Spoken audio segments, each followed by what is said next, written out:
Assalamualaikum warahmatullahi wabarakatuh. Apa kabar anak-anak? Alhamdulillah baik. Untuk hari ini kita akan mempelajari tema 1, selamatkan makhluk hidup. Subtema 1, tumbuhan sahabatku. Pembelajaran 1. Sebelum memasuki materi, Bu Amin ingin menyampaikan tujuan pembelajaran. Tujuan pembelajaran yang pertama, siswa dapat menemukan ide pokok dan informasi dalam bacaan serta menyajikannya dalam bentuk diagram. Yang kedua, siswa dapat mengembangkan ide pokok menjadi tulisan menggunakan bahasa sendiri secara rinci. Yang ketiga, siswa dapat mengidentifikasi perkembangbiakan melalui gambar. Yang keempat, siswa dapat menemukan persamaan dan perbedaan karakteristik dua negara ASEAN yang terkait dengan kondisi sosial budayanya. Perhatikan gambar berikut ini.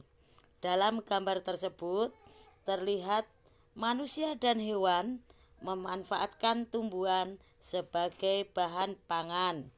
Jadi, tumbuhan sebagai sumber kehidupan bagi makhluk hidup. Adakah manfaat tumbuhan yang lain? Di sini Bu Amin akan menjelaskan manfaat tumbuhan yang lain. Coba perhatikan anak-anak manfaat tumbuhan yang lain. Manfaat tumbuhan bagi manusia. Yang pertama, sebagai sumber energi. Yang kedua, sebagai sumber vitamin untuk kesehatan. Yang ketiga, sebagai sumber oksigen untuk bernapas. Yang keempat, sebagai pengikat air tanah. Yang terakhir, yang kelima, sebagai peneduh dan memperindah kehidupan yang ada di bumi.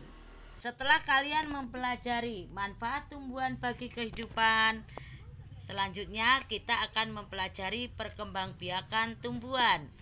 Yang akan kita pelajari hari ini adalah perkembangbiakan tumbuhan jagung. Jagung memulai pembiakan tanamannya dengan biji. Setelah 3-4 hari, bakal tanaman akan muncul di permukaan tanah. Tanaman jagung akan terus tumbuh menjadi besar. 3 hingga 3,5 bulan, buah jagung dapat dipanen oleh petani. Buah jagung yang berbentuk seperti tongkol pada mulanya berupa sekuntum bunga. Bunga jagung memiliki helai-helai rambut halus pada bagian ujungnya.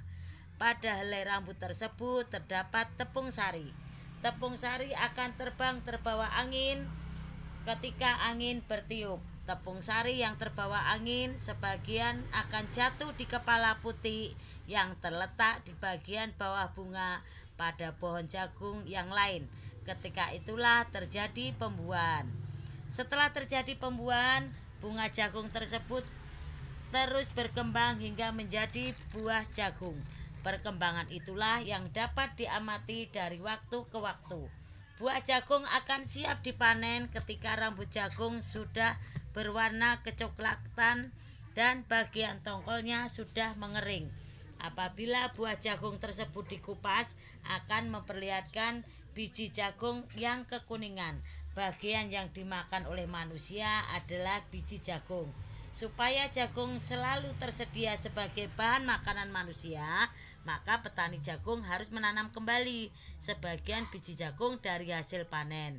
Biji jagung yang tua dapat ditanam kembali. Dari sinilah akan dimulai lagi perkembangbiakan jagung. Tanaman jagung berkembang biak secara generatif. Selanjutnya, amatilah gambar bagian-bagian bunga tersebut.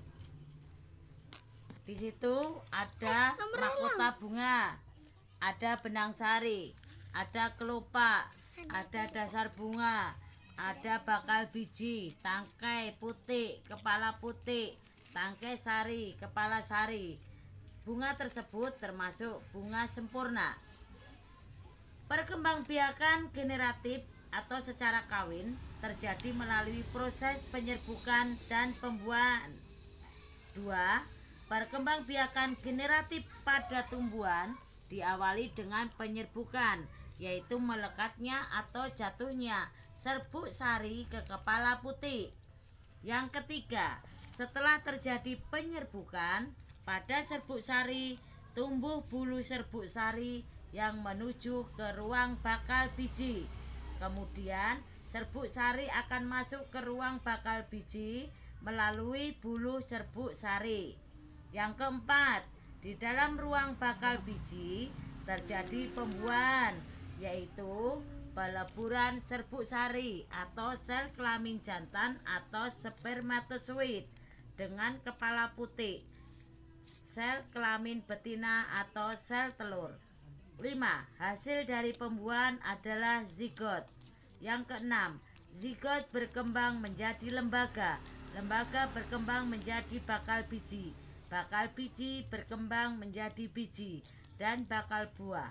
Kemudian bakal buah berkembang menjadi daging buah. 7. Lembaga yang berada di dalam biji merupakan calon tumbuhan baru. Tumbuhan yang berkembang biak secara generatif antara lain padi, mangga, durian, dan jambu. Bunga yang indah bukan hanya tumbuh di Indonesia, seperti misalnya bunga sepatu tumbuh di Indonesia dan Malaysia. Di Indonesia, bunga sepatu digunakan sebagai pewarna, sedangkan di Malaysia, bunga sepatu dinamakan dengan bunga raya dan merupakan bunga nasional. Perhatikan bunga Kamboja pada gambar.